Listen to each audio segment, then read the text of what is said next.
What's going on? What's going on, everyone who's actually listening to this podcast right now? First of all, guys, welcome to the Nikhil Sai Show, which is hosted by me, the Nikhil Sai. And guess what's going on today? We're back with another amazing Two Comma Club interview. I mean, guys, this is a very, very special interview. It's going to be kind of crazy if you really understand overall what can really happen throughout the journey of this guy who's actually joining us today. He's a Russian guy who's a street smart guy who built a marketing agency from ground zero. He's actually a veteran and pretty crazy on how he have actually scaled and helped multiple brands through different services like performance marketing, e-commerce marketing, and lead generation. And the best part is they are not backed up by any angel investors, so they're like very street smart, like complete amazing bootstrapping is what they've done to scale their marketing agency. So they have almost spent over $20 million of their own money in digital advertising. They're a certified partner of Google and Facebook marketing. So again, guys, let's not waste any time. If you're someone who's an e-commerce business owner working on lead generation campaigns on how you can scale your business, I think this would be a perfect podcast to listen to. So let's not actually waste any time and welcome Greg Potapenko, CEO at HR Marketing. Hey, Greg. Hello, Nikhil, and thanks for such a warm and detailed intro. You certainly have done your homework, and I'm glad to be here.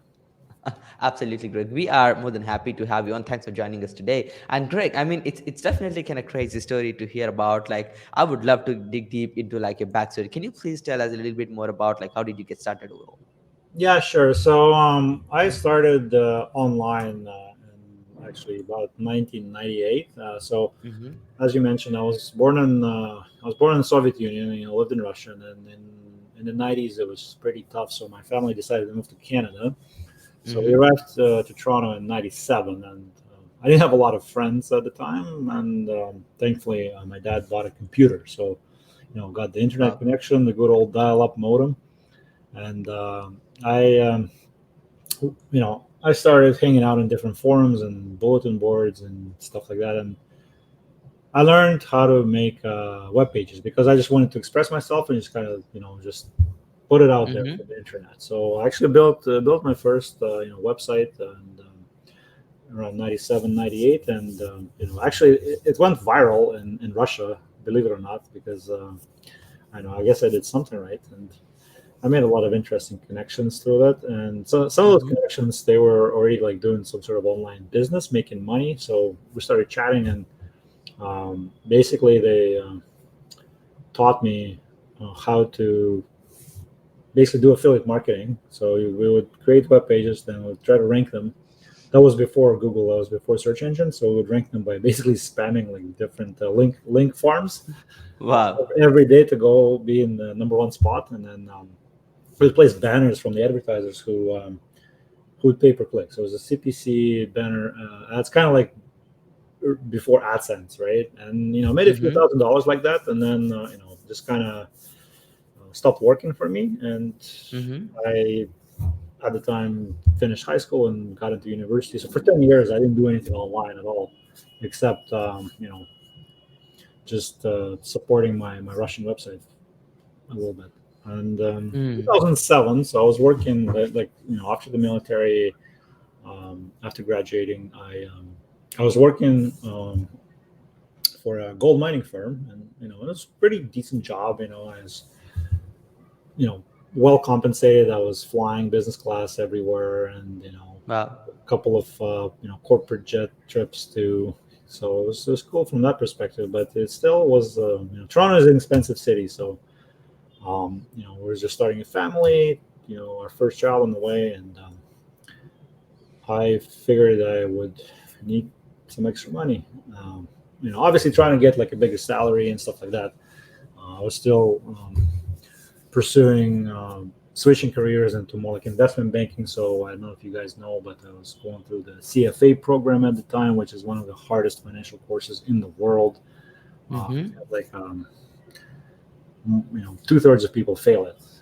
But anyway, Wow. so yeah, basically I was doing that, and then I was still serving in the military part time in the reserves and working full time, and then I decided to start a business. So I stumbled upon again a bunch of guys who were making money online, and they had a forum, and basically they were generating leads for financial firms in UK at the time, and Mm-hmm. using Google PPC traffic, search traffic to convert those clicks into leads, and I decided to try it out. So I remembered how to make websites, so I built my first like lead generation funnel. It was actually kind of like an early precursor to what ClickFunnels is now doing. Wow. In 3 clicks, I had to build it in Notepad and HTML, but basically I was like, how much money do you need? Is it secured, unsecured? Are you homeowners? Simple A opt-in series form. of Wow. questions leading the person through the process, through the funnel, and Mm-hmm. then giving them different type of a loan recommendation based on the answers. And then I tried to figure out Google Ads and started running traffic, and then I lost $5,000, which is where most people would quit. Except I didn't. I was pretty good with data because of my financial training. So I actually went back, looked at the data, and I realized there were pockets of profitability, and that's kind of like your basic optimization of paid traffic campaigns. Uh, Hmm. so I killed everything that wasn't converting and scaled up the stuff that was converting, and then I made millions of dollars. No, because it was 2008 and the financial crisis hit. So that whole thing kind of like took a big hit. So it went from 125 British pounds per lead down to 25 pounds per lead. So obviously, I didn't make a lot of money that year, but I made a profit, right? So which gave me Hmm. confidence to continue. And then the year after, I made like my entire corporate salary on the side, part time. And then in the next 2 years, I basically I started doing other things in the affiliate marketing world, but eventually, when I was making my annual salary in like 2 months, Mm-hmm. I figured that it's time to quit my full time job and go full time into digital marketing, which was October of 2011, so just over a decade ago. And that's kind of like the early origin story in 5 minutes. Oh, wow, that's beautiful, Greg. I mean, it's kind of fascinating to see like you started like when there was like it's kind of pre-internet, like in 1998, and Mhm. and I'm very excited to kind of see like how you made through this part, and that's amazing, brother. So now like you're actually transitioning to full-fledged digital marketing agency, obviously helping high-level brands scale up. So we would love to hear, as you are specifically like helping e-commerce business and you're like experienced into e-com, I would love to hear like your pick on like how to actually kind of find like trending products, because e-com is all about like Mhm. selling the hot new thing, right? So how can someone actually find the top trending products at the current time?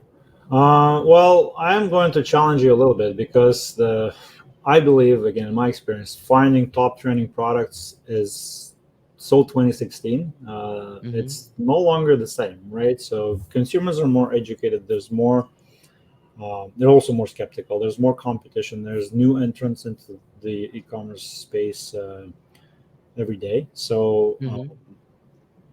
it's actually like I would recommend against thinking like product first.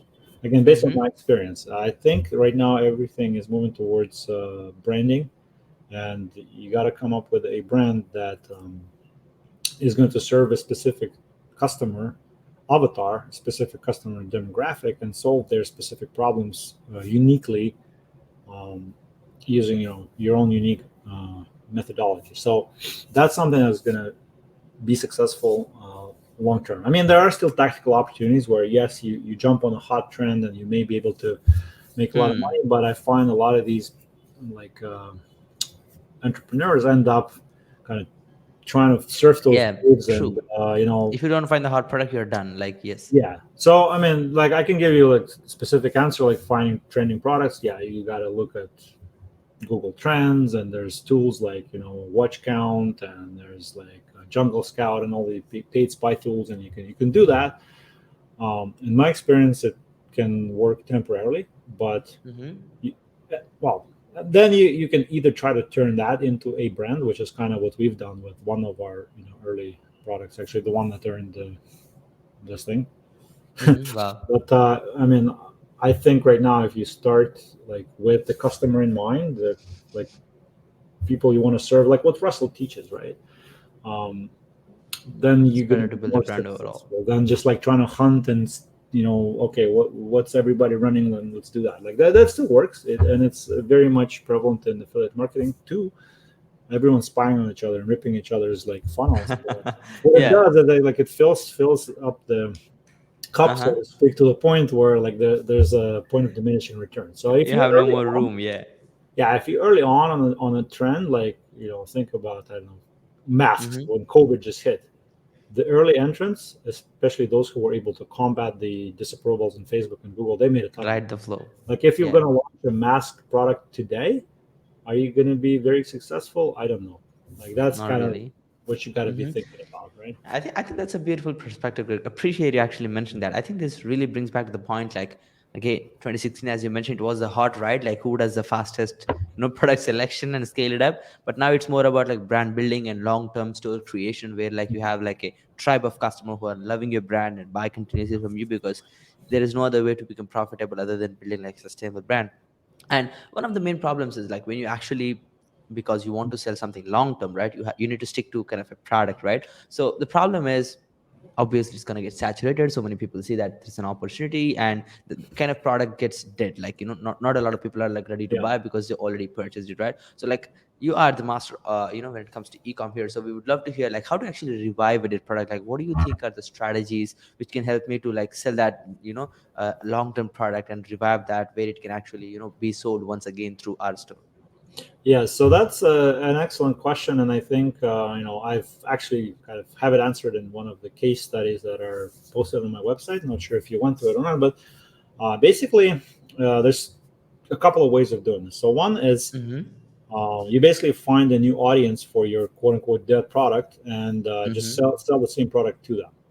So, for example, you know, in our case, we were selling an inspection device that you'd normally sell to car mechanics, and Mm-hmm. we were having some sales, but it was not really scaling because it was sold to car mechanics before, for several years, right? Mm-hmm. And we almost gave up on it, but then, like, I've served in the military, and then I watched a movie about how some of the special forces use like under the door cameras to see what's going on before they go for the breach. So I was starting to look for some sort of YouTube videos about that, but then I found a video of people trying to inspect their gun. And I'm like, what if instead of inspecting an engine, we use our thing to inspect a gun? And we basically tried that approach, and it blew up because the gun owners have never seen that device before. Santable And, market. and boom, all of a sudden you started selling the same thing to a new market. Then, of course, and this leads me to my next point of how to revive that product. So typically, it's not my stat, but like I heard it from someone famous. I forget who it is, but they're in the direct to consumer space, and they say normally, even if you come up with a completely new product, like it never existed Mm-hmm. before, you only have 18 months before somebody moves in and pretty much copies you. Like, they can't copy you outright, but they can create a very similar product or even a better one. So that's Mm-hmm. your window of opportunities, a year and a half tops. Then you have to innovate and revive that product. So what you need to be doing is listening to your customer and adding features, changing things that don't work, improving on it to come up with the next iteration. So that's another way how you can revive that product. So we listened to customer feedback, and based on that, we released a new version, unique, that actually did not exist at the time. This was 2018, Yeah. and that kind of created the second wave because the first one was kind of dying down, and then we released a new version based on Change it, you listening to the update it. customer, and that's the second wave, right? So that's kind of what two ways that you can quickly kind of make a quote That unquote dead product work. Sell it to a new audience, or listen to the audience and improve it and make the next version that's better. That's beautiful, Greg. I think it's about like again using your tactics of being a veteran and applying that into business. Like really, that was beautiful. Like understanding like, hey, how can I sell this product to same people who are in need, who are untapped, and just shifting that one gear, got your store to blow up. And the second way is also pretty beautiful, brother. And now I think this brings back to the third question we actually have, which is okay, now you are reviving the product, and the product is kind of very well known. Let's say like fidget spinner or like all of these products which are like already almost everyone know because it kind Yeah. of marketed heavily right now. and we can't still change the product because you already like built a brand, and we need to deal with the saturation at scale and still be profitable. And that's where like I think e-com is really struggling right now. So like how to actually deal with saturation at a real scale, like at a very scale phase. You're having hundreds of competitors copying you every day, 100 users opening. How do you deal with that scale and still stand out of saturation? So first, a disclaimer: I don't think I have dealt with something as at that scale of fidget spinners, so I can't Hmm. comment on that level of saturation. But basically, like, you know, the textbook answer is like you got to do what others aren't doing. So like if everyone is promoting the same, phone case on Facebook ads, right? So then, Hmm. okay, you're going to definitely reach saturation at scale simply by the sheer number of merchants. But then what are they not doing, right? So for first things first, like, maybe they're not doing, Google ads or Pinterest or TikTok. Like you can start, maybe they're not doing affiliate marketing, maybe they're not doing influencer marketing. Um, Mm. so like there's different things online where um, you can be where your competitors may not be yet, right? Wow, different pools of traffic. Great. And then there's a whole offline world, and I mean that's kind of going into the uncharted territory from e-commerce. But like to give you an example, so we've been, for example, with our one of our brands, we've been selling it for well over four years online, tens of thousands of orders and everything. And then I go to a trade show in Las Vegas 2 weeks ago, and nobody at the trade show has seen it except for two people. You know what I mean? So that means there's a whole ecosystem of people who aren't on Facebook, or maybe like aren't Wow. older people, whatever. They shop offline. They go to their favorite store. So that's another thing where you think you're saturated, But but actually not. so Yeah. fidget spinners are actually not a good example of that situation because they were everywhere. They were in every dollar store. They were in every store, like Yep. even offline. So that's like the next level. But I Hmm. mean, if you're saturated online on Facebook ads, like chances are you're not saturated on first of all, other online Different pools properties. of And, audience. there's a whole different world offline. So you can start going to trade shows. You can start doing traditional PR. Like we were able to get editorial in magazines in print, and that's excellent. There's brick and mortar retail potentially. Like there's all of those venues that are open to push a Hmm. product in front of people who haven't seen it before. Yeah, true, true, Greg. I think that it's really again dialing down to ideal audience and understanding where they are. Now it's like this Facebook ads plus e-com stories like so hypey that everyone just want to do that thing, leaving the opportunity on the table, which is like different pools of traffic as you mentioned, which could be like influencer marketing, churning into email list and getting into offline stores and stuff like that, getting into different supply chain. I think that's a beautiful way of looking at how you can deal with saturation because your competition is not selling here. So basically, there is no saturation at all in this space, and you could be the king in all, right? That's awesome, brother. Yep. Yeah. And let's get in the next question. This would be very interesting to answer as well. I mean, you have been spending heavily on advertising for your own brands and the Mhm. clients you actually help with, and different people overall. Like when it comes to like running ads and marketing, right? And again, it's gonna be tough to determine. Like if you would kind of get into like pros and cons of scaling up, what do you think is like the main difference between like running Facebook ads and AdWords? Well, that's a whole different topic in itself, but you got to understand the fundamental. Like, if you again, I don't know the knowledge of an average listener to your show, but let's assume you don't know much about either. So Hmm. they're different systems, right? So Google ads and Facebook ads, they're first of all they're very different in terms of the mindset of the person who is either on Facebook or Instagram or whatnot versus person who is on Google.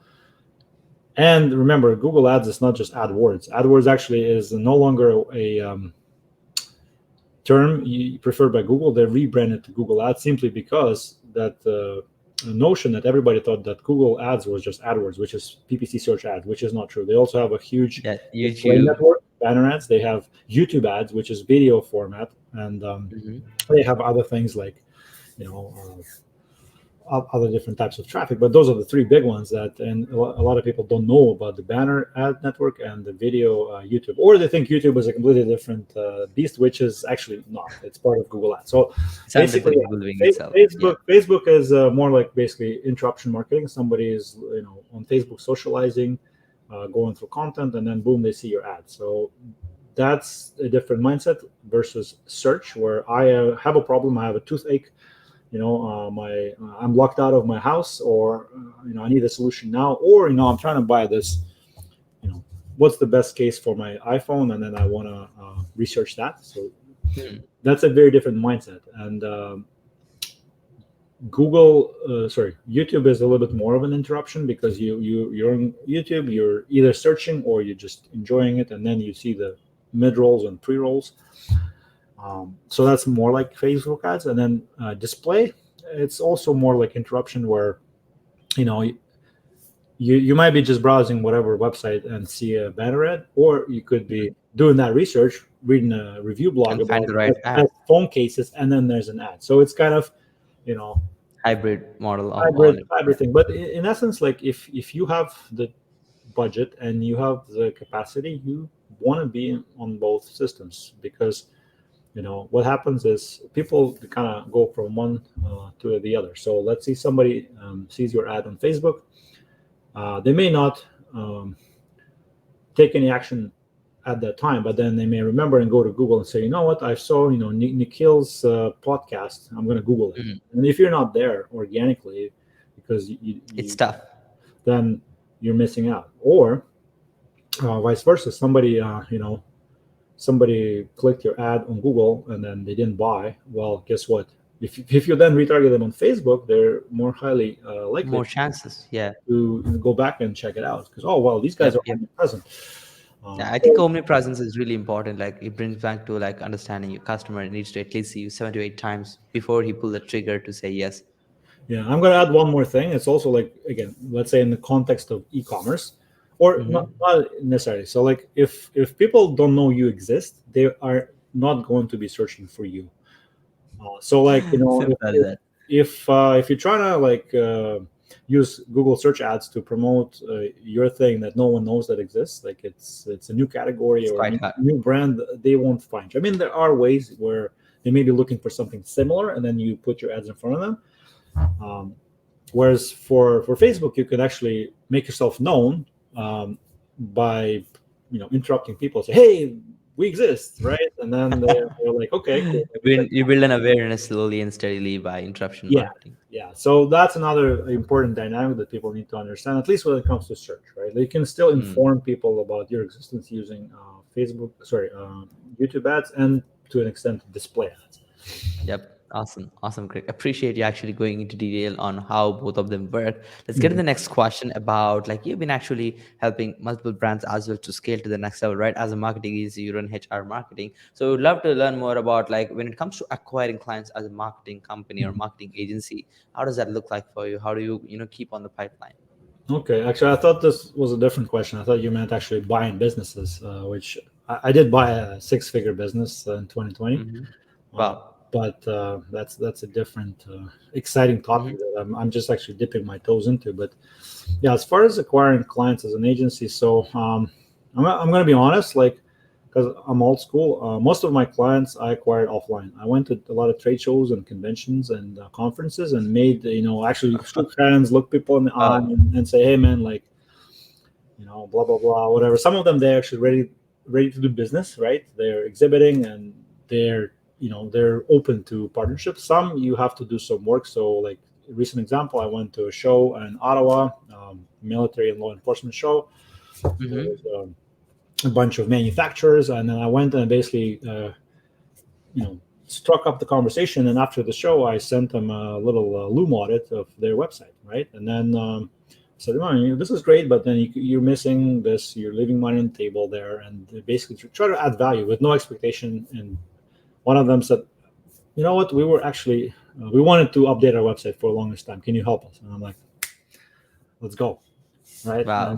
And that's how I acquire clients most of the time, is either like going to those trade shows and conventions, conferences, networking, and trying to add value like that.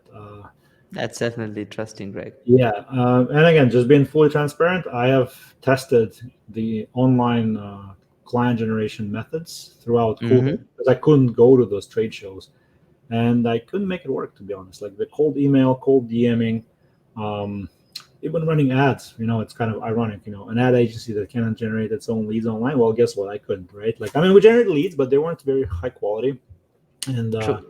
they weren't. Some of them weren't ready to buy. So, like, basically, Not on for, point. for me, it's the old school way, and I think maybe, everyone finds their own blend of actually acquiring clients, and I yeah, think your way of looking at it is just like, the networking thing, and it still works. I mean, and that's just, again, you're tapping into a different pool where no one even is yeah. thinking about acquiring them. Everyone is like, I want to keep my ads running for my agency, but guess what? You're not profitable, and now you are like working for free, having fun, meeting new people, and still getting clients. I think that, like it's come down to like how you're dealing with your saturation in the agency space. That's pretty amazing, brother. Right? Exactly right. Like, so circles back to what I said earlier about how you can deal with Hmm. saturation. Agency is a bit of a saturated world too. So yeah.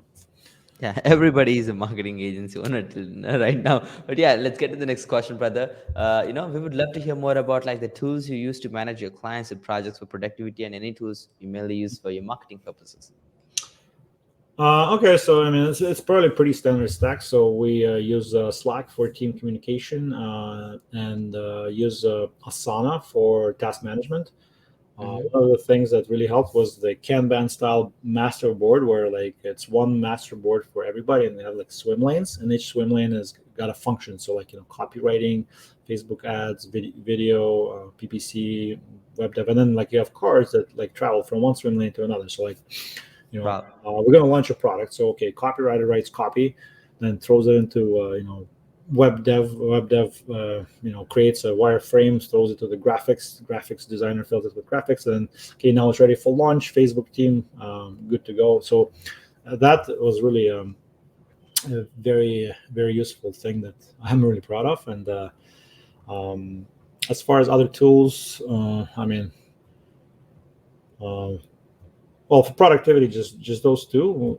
There's then like time trackers for freelancers. Like we use Toggle for that, and Hmm. Google Suite basically. So like email, Google Docs, Google Spreadsheets for collaboration. For customer service, we use Gorgeous.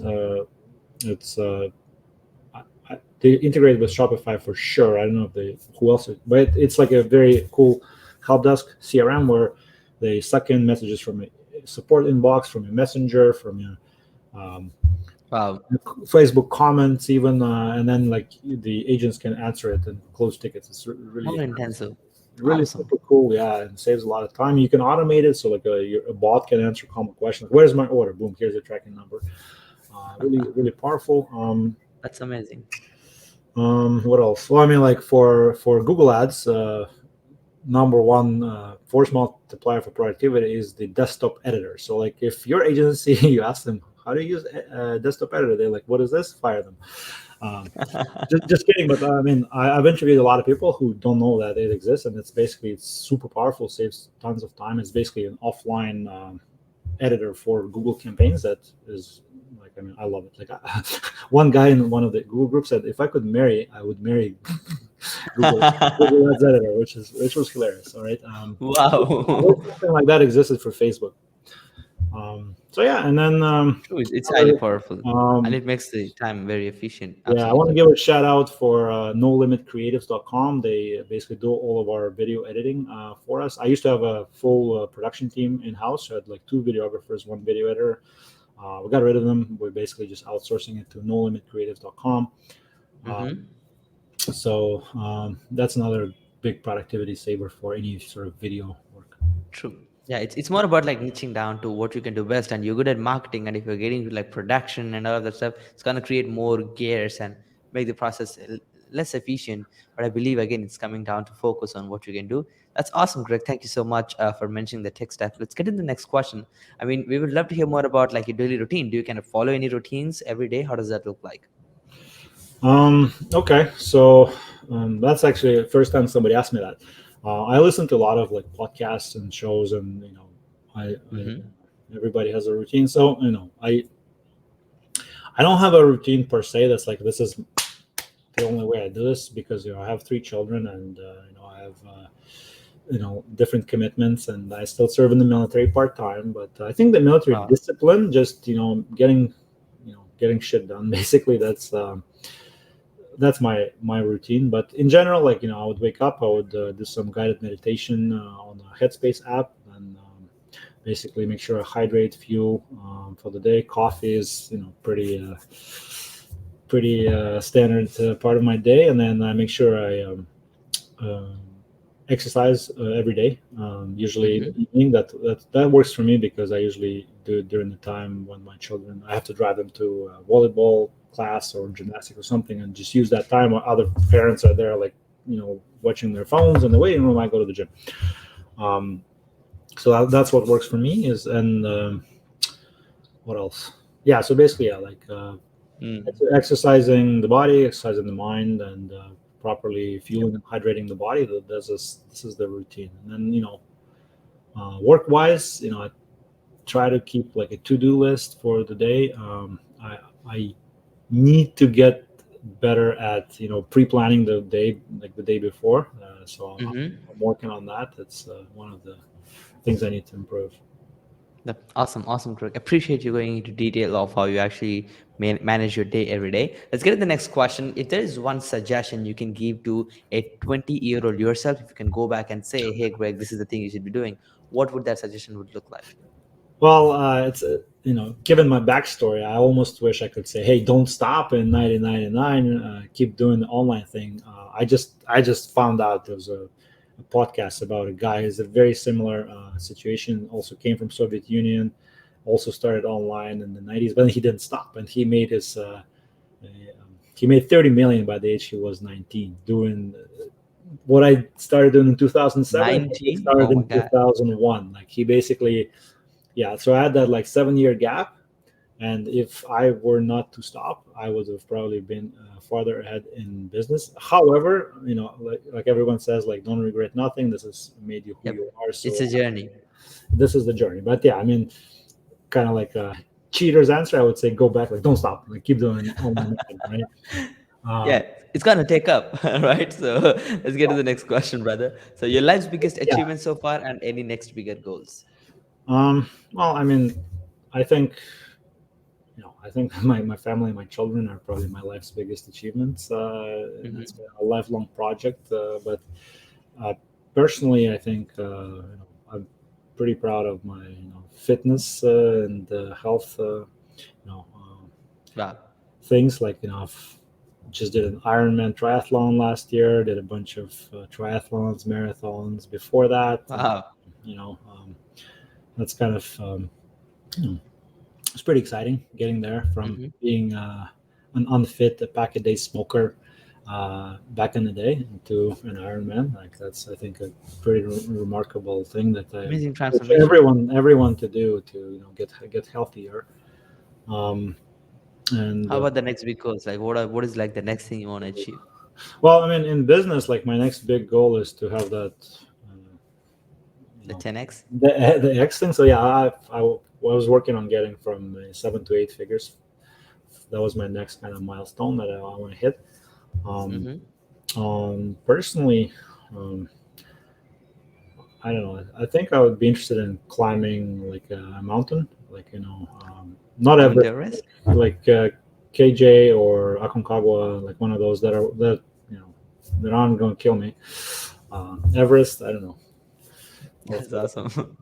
Yeah, still that's exciting, Greg. Yeah, I mean, kind of wild ideas, but yeah, love it, love it. The kind of spirit you have when it comes to taking Iron Man and kind of doing challenges. I think that's really important to have that fun in life. Let's get to the next question, brother. I mean, again, as an entrepreneur, you never consider mistakes as mistakes, but if you just look back and say, "Hey, this is the biggest learning I ever had," like, Hmm. what was the biggest mistake in your life so far? Ooh, Start your big lesson. that's something that I wish I had more time to prepare for. But well, I mean, obviously, again, mistake was, not pursuing the internet marketing in that period, early 2000s. That's, I guess, Mm-hmm. could have been a mistake, but at the same time, it made me who I am. So maybe it's not a mistake. Um, you know what? Like, I can't really think of anything that's like stands out. Like, Exponential. this is the Yeah. biggest thing I wish I've never done. This, I don't think, like, I mean, probably shouldn't have started smoking when I was a teenager. Like, that was probably a big Hmm. mistake. Probably going to cost me a few years of my life at the tail end of it. Um, no, I mean, I'm sorry. Like, I didn't really prepare for this question, but Yeah, no I worries. would That say, was yeah. definitely on point. Yeah, I love it. Let's get to the next question, brother. Your main inspiration for success and key people involved in your journey. Okay, so inspiration for success. Well, first of all, my dad, he was an entrepreneur back in the Soviet Union when it was actually Wow. illegal. You could actually go to jail for being an entrepreneur. And then, I as a kid, I actually worked. One of the things they did, they had a manufacturing facility making apparel.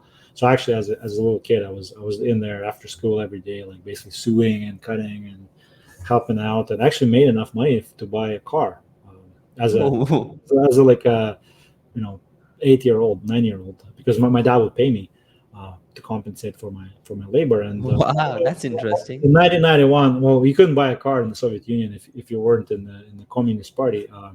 So all that money was just sitting there in government bonds, which in 1991 there was a big default. Soviet Union ceased to exist, so were the bonds. So all that money went to dust. But that was my first kind of like quote unquote entrepreneurial foray. It was in the 80s and the 90s working for my dad. So yeah, he was a huge inspiration. He still hustles to this day. Like, and I paid him back because I taught him in his 60s how to run Google ads and then do affiliate marketing. And he got for a period of time to 5 figures a month. He was making Wow, $20,000 a month running campaigns. So they were able to that's buy interesting. a house for cash and everything. And so that was my way of paying him back. Um, which means that, yeah, even if you're old, you can do it. By the way, so, That's amazing, brother. right. That's beautiful, right? He's still sticking to it, and Yeah. I think entrepreneurship is like a driven, like a force which is internally existing, and it cannot go away. Like you just keep on that grind, no matter what age you are. Mhm. You started at And then, 8, and he's still at 60, and he's still making multiple 5 figures. That's amazing journey. yeah, and then of course after there's different people, kind of like people who were my friends, mentors, and even like people like Tim Ferriss, whom I never met, but he had a huge influence on me because his book 4 Hour Work Week inspired me to quit my job, Wow. and do other things like learn to swim. That was actually from his book 4 Hour Body.